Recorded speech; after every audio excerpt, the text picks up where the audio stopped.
Welcome back everyone to another NRG. And here we are on the Sega Mega Drive / Genesis with a bit of Castlevania Bloodlines. Yes, that was very theatrical, wasn't it? Welcome everyone to NRG, and here we are with my first of this year's Halloween video themed kind of jobbies. Here she is, the Countess Elizabeth Bartley. I don't know what you call it, Bartley. I'll call her Bartley. And there's our two heroes, old John and Eckhard. Good. This is a nice game, a very nice game. The only Castlevania game on the Mega Drive. And it came out in 1994. It's particularly a fan favourite among a lot of people. And it's got a little bit of this additional bloody gore to it, which is really nice. It's got an absolutely fantastic theme to it. Soundtrack is unbelievably good. John Morris or Eric Lacard, and we are going to be Lacard with his spear trident kind of thing. Different style of weapon here. So we're not using the whip, which John has. So a choice of two characters here, which is excellent. Other Castlevania games later on in the series would obviously emulate this. They would use a selection of characters. Otherwise, previously the Belmonts, of course, and these chaps are loosely related to the Belmonts, hence the Bloodlines title. So we're out to stop the Countess, the vampiress, as it were. I can never say that wordy word. The vampiress Elizabeth Bartley, fuck off. Resurrecting the Count himself, Mr. Dracula. He's back again. It doesn't really work because she does actually resurrect him during the game, and you do have to fight Drax at the end. But anyway, that aside, we're going through start off at Dracula's Castle this time, which is interesting. Normally you end at Dracula's Castle in the Castlevania games, but you're starting off there this time, killing some of the old zombos. Don't know why I'm doing that because there's nothing in that wall. And I've got, say, Lacard's spear trident kind of weapon, which is kind of nice to use. Very, adds a little different style of gameplay to proceedings than the whip. But you can do like a super jump off it, which is really handy to reach certain platforms. And it's certainly got a very good level of difficulty. It's not a pushover, this game. Much like the fourth part, it gets really tough in the later stages. To be honest, I struggle after. I struggle at the end of stage 2 and stage 3 on this. And of course, very familiar things like this. There we go. See the sort of the merman kind of stage. Oh, bastard! Hit me with the green shit. Go away, boy. And all the Castlevania tropes are in there. Obviously, you've got your special attacks you can do with your weapons. In this case, with Lacard's trident thing. And there was a special name to it, but I can't remember what it's called. A secondary weapon, of course. This is, I think I've got the axe at the moment. That is powered by the blue gems. So the blue gems will the amount of special weapons you can use. They're all hidden in the lanterns and the candles, as they usually are in Castlevania. The floating candles.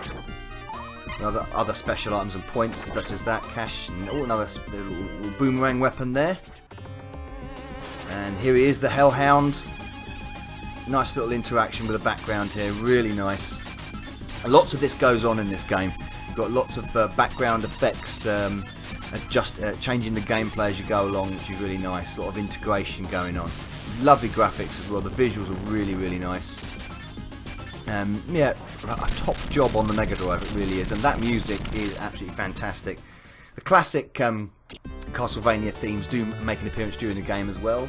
Simon's theme and Vampire Killer and Bloody Tears, all them famous classics from the original NES and obviously the Super Castlevania 4 and the Super Nintendo all make an appearance. And it's a damn shame that other Castlevania games didn't come to the Mega Drive because it would have been absolutely top notch. I'm sure there was something in there. Oh, I've missed it. That's what I've done. I've gone and bloody missed it, haven't I? Shit. So I'll press on, sod it. Always love the effects of these skeletons when they blow up and their bones go everywhere. There's some real nice little effects in this. Like, you get the skeletons throwing their heads and ripping parts of their body out. That's creepy as fuck. That thing is really creepy, the way it turns around. Again, excellent graphics there. Lovely rotational effects. Really got a lot of mood in this game attached to that theme. certainly certainly a different. It's very familiar, but it's also a different take on things. So it's kind of like Super Castlevania 4 in its feel, but with the sort of advanced sort of weapons and the two characters and the way that the backgrounds integrate. I mean, that goes on in Castlevania 4, of course. The backgrounds integrating with things changing, putting a challenge on there. Oh, look at this dude! Go away! Bang!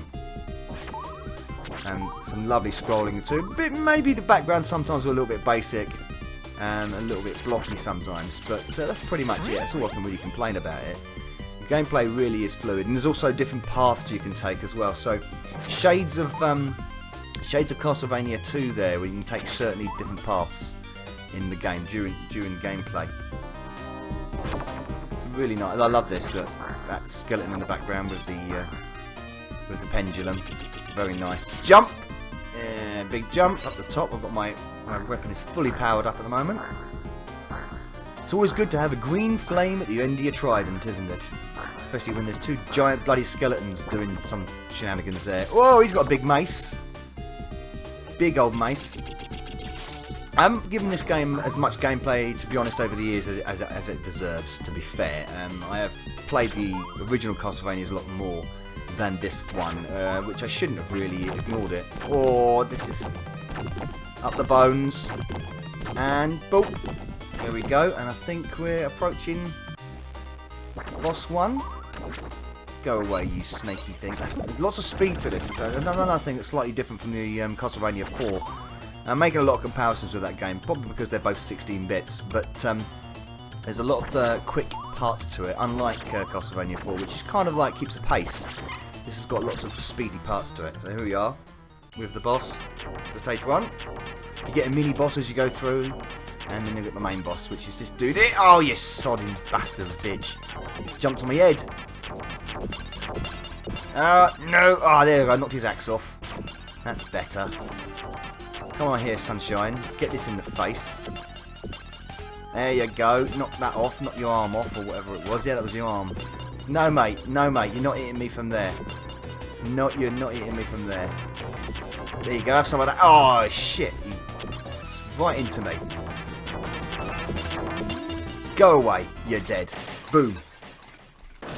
That's that for you. It's also interesting that in Europe this wasn't called Bloodlines, it was called The New Generation as its subtitle, and certain things were changed about its graphics. For instance, the title screen was blue instead of red with the blood dripping and all that business. Something to do with not wanting blood in the title or something. I prefer the name Bloodlines. It gives it far much more nuance and more oomph to it, doesn't it, really?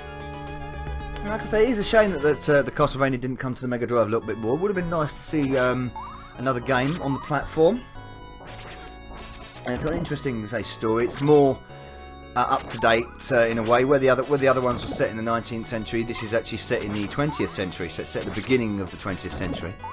Sort of like a spin-off sequel in a way, because it's like I say, they're relatives of the Belmont family, and it's your main adversary is someone who's trying to resurrect Dracula.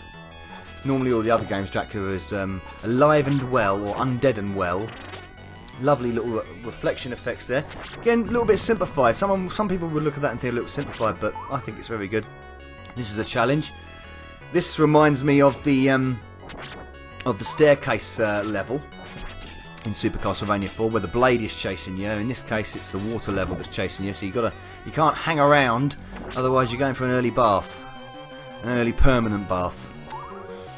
Very familiar enemies there. The sort of spiky, glowing ball things going around platforms. You've got the Minotaurs style kind of things here. Oh, got to jump that. Oh, I think I got it. Yes, I did.